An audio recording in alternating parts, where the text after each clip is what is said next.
Welcome to The Explainer. So today, we're going to be deconstructing a really important book, Yuval Noah Harari's 21 Lessons for the 21st Century. What's so great about it is that it's not some history book about the past or a sci-fi novel about the far future. Nope, it's all about what's happening right now.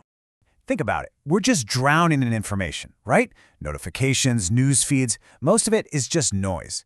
And that's exactly Harari's point. In all this chaos, clarity is what gives you power. And that's what this book is all about. It's his attempt to help us cut through all that noise and really get to grips with the big, critical questions we're facing today. Okay, so to really understand why we're all feeling so confused these days, we've got to take a step back. We need to look at the big stories, the grand narratives that used to guide us and explain the world. And we need to understand how they've just completely fallen apart. And this timeline here, it perfectly shows what he's talking about, our collective disorientation. For most of the 20th century, there were these huge competing stories telling us where humanity was headed. First, fascism fell. Then communism collapsed. And for a while there, it looked like liberalism was the one final story, the winner. But then the 2008 financial crisis hit, and it became pretty clear that even that story was starting to crumble. And that's left us in this total void. And this isn't just something affecting, the global elite. It affects all of us. We're all in this state of shock. It literally feels like history has gone off script, right? We're left without a map, without any single clear story to tell us, okay, this is what's happening and this is where we're going. So what do you do when there's no story? Well, this is where Harari's book gets really interesting. He doesn't try to sell us some shiny, new narrative to replace the old ones. No. Instead, he gives us something way more practical. A toolkit, really. A set of tools to help us look at our reality right now with clear eyes. Look, the whole point of the book isn't to predict the future. Harari is not a prophet, and he's the first to admit it. He doesn't know what's going to happen. What he does want to do is help us sharpen our focus on what is happening, right here, right now. He's trying to give us the equipment we need to actually take part in the most important debates about where humanity is headed. Because believe me, those debates are happening right now, whether we're paying attention or not. So, Harari points to three massive challenges, three huge threats to our survival.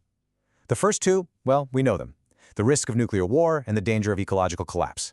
They're terrifying, for sure, but they're kind of familiar threats. But he argues that the real game changer, the one that's most urgent and revolutionary, and the one we understand the least, is technological disruption. All right, let's dig into that, because at the very core of this technological disruption, well, this is where Harari's biggest, most startling warning comes in. It's all about the fusion of two incredibly powerful fields that have never been combined like this before. So what happens when you take all the crazy data processing power of information technology and you merge it with the incredible breakthroughs we're seeing in biotechnology? You get something entirely new. You get algorithms that can understand us, humans, better than we understand ourselves. And listen, this isn't just about making cooler smartphones or gadgets. We're talking about the power to literally re-engineer and redesign life itself. That's a whole other level. And this is exactly why AI is such a massive game changer. See, we're not competing against like a million individual robots on an assembly line. No, we're up against one single, totally integrated network. Think about it. If one self-driving car on the other side of the planet makes a mistake, every single car in that network learns from it in an instant. We can't do that. Humans can't connect and update our brains like that. And that brings us to a really crucial point. In the 21st century, the most valuable thing in the world, it's not land anymore, it's not machines, it's data. And the fight to control all that data, that is what's going to define our future. Harari warns that if all that power, all that data gets concentrated in the hands of just a few, humanity itself could literally split apart. Okay, now we get to what might be Harari's most provocative idea. You know how liberalism, our whole system, is basically built on the idea of free will, that you should follow your heart? Well, science tells us something different. Our feelings, they're not some magical, spiritual thing. They're just biochemical algorithms. Super complex ones, sure, but they're algorithms that have been fine-tuned by millions of years of evolution to help us survive and reproduce. And here's the kicker. If our feelings are just algorithms, well, algorithms can be hacked.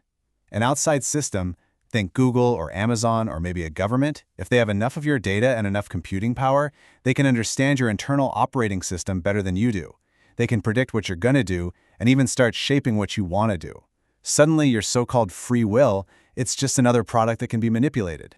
The potential consequences here are, honestly, they're terrifying. You could see the rise of digital dictatorships that don't just watch what you do, but know what you feel. You could see a massive new useless class emerge. We're talking billions of people who aren't even exploited by the powerful. They're just completely irrelevant to them. And the most extreme possibility? Technology could actually split humanity into different biological castes. You'd have your upgraded superhumans, and then just the rest of us. So, faced with these just monumental challenges, what do? Well, Harari doesn't pretend to have some simple, easy answer. I mean, who could? No one can. Instead, what he suggests is a really fundamental shift in how we even think about the problem. He gives us this kind of three-step framework. First step, ease up on the panic. Seriously, he says panic is actually a form of arrogance because it means you think you know exactly how bad things are going to get. It's much more humble to just say, wow, I'm confused. Step 2, acknowledge your own ignorance. The world is just way too complex now for any single person to understand it all. And step 3, which is the most important one, you have to turn your focus inward. But why is that the most important skill? Well, because if you don't put in the hard work to really know yourself, your weaknesses, what you really want out of life, your deepest desires, then the technology of the 21st century is going to do it for you. And trust me, it's not going to have your best interests at heart.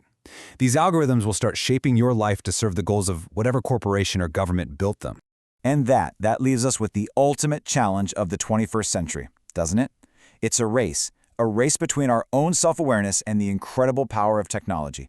It's a race against the clock, and it's a race that every single one of us is running, whether we realize it or not. Thanks for joining me on The Explainer.